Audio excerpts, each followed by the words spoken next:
This week, we are celebrating the third Sunday of Ordinary Time. You can react. I just think like, indeed we are.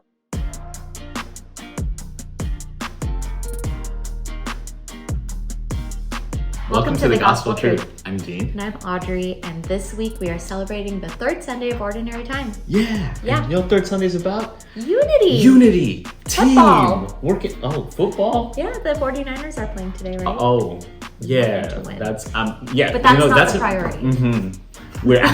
We're actually talking about unity in the church. Yes. And bringing people together. But football's cool too. Yeah. But we'll focus on the gospel and the church today. You're right. So as Dee mentioned, we do want to focus on unity. And what does that mean? You know, we're all on the same team. We all are working towards the same goal. And like, what does that look like within the church and within our community, right? Yeah. What is our ultimate goal as Catholics? Get there. Get to heaven. Yeah. And everybody getting to heaven. Yeah. It's not just about us as individuals getting there, but how we help each other get there too. And I think that's a really important part of the message that it's easy to forget sometimes, right? Because we can be just so human and self-centered. Exactly. And always focus on ourselves. So we want to reflect on that today. Mm-hmm. And so the reason why we settled on this theme is because if we look at the second reading from St. Paul, there's some messages on here about how there are some divisions among the people, and Paul is hoping to unite or trying to help unite people to be in the same mind and the same purpose. And I love this rhetorical question that Paul asks: is Christ divided? And it's like, no, Christ isn't divided. And so he's just saying, like, look, Christ isn't divided, so neither should we be. We should all be united in that same purpose. Yeah, there's this message that Jesus teaches to us, right? And it's easy sometimes to just, we don't intentionally mean to do this, but it divides us. You know, sometimes even like within our own community, the way I practice is better than the way you practice. Oh, you don't go to church every single day, every Sunday. Like, you're doing it wrong. You're not a real Catholic. And unfortunately, that's just we have that toxic behavior everywhere in the world, not just within our own community as Catholics sometimes, but just like everywhere. You know, I'm a better worker than you. I'm a more empathetic person than you. It's everywhere. And it's something that we really need to focus on and just take a beat to remember, like, is this really what Jesus wants? Is this how he wants us to act? Is this how he wants us to get his message across, by dividing and having this superiority compared to others? Yeah, I think it's one of the unfortunate realities of being human. Yeah. Is that we have this tendency to just look at things from our own perspective and to look at things from a me standpoint. Mm-hmm. But you know that cliche, like, there's no I in team, right? And so I love this because it's just so appropriate I found it really easy to kind of relate this message to like thinking about sports.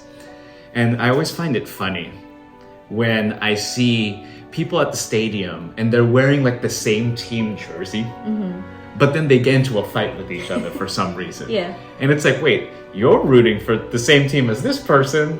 Why are you fighting with each other? Yeah. Like, it makes no sense to me sometimes. And that's kind of what I would liken it to, is that we are all on the same team Jesus, right? We are same team here. And so why is it that we fight with each other and say, oh no, I'm a bigger fan than you are? Yeah, exactly. You bandwagoner. Like that bandwagoning argument too, it's like we're all on the same team. You know, that's a really good point with bandwagoners. I mean, we as the reality is the church, like, we're having a hard time like extending our community to like the generations ahead of us, right? Mm-hmm. We don't see a lot of youth we don't see a lot of youth joining our community as the years go by.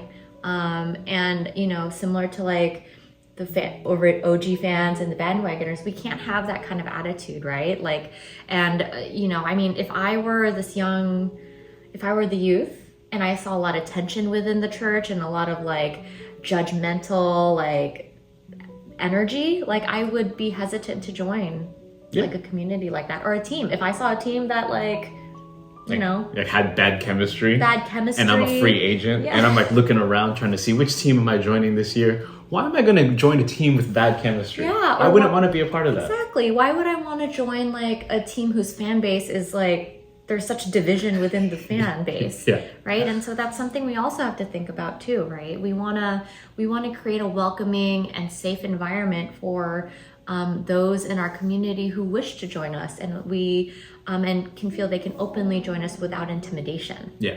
And so I think if we're thinking about some examples of things not to do, pretty obvious, right? Try not to be judgmental of people.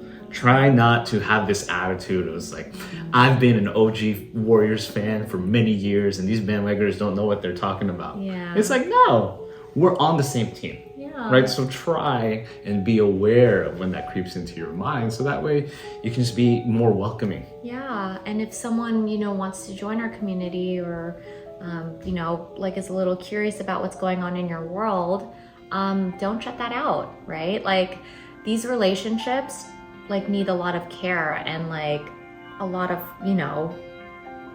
nurturing.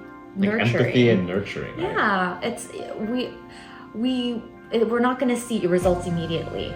And if we approach these relationships and treat people with empathy and kindness and understanding and kind of take a beat to kind of meet them where they're at and use our foundational morals and principles to help drive conversations in meaningful ways where they feel like we're really connecting with them and that we truly care, that it can bloom into something beautiful, days, weeks, years, months, whatever down the line, because it's a relationship that is just continuing to be nurtured. It's not like, oh no, yes, no, you're in, you're out, you're whatever. Yeah. Right? Yeah, it's more about, as Audrey said, nurturing. Yeah. Right? It's about showing them that you see things the way that they see things. Empathy is such a big thing here. And I think the beauty of humanity is that we are all different and we have all had different experiences, which means we all can play a different role on this team. Right? We just talked about that. We are many parts. We are all one body, right? Not everyone on a basketball team is a center, right? We all fit our different roles.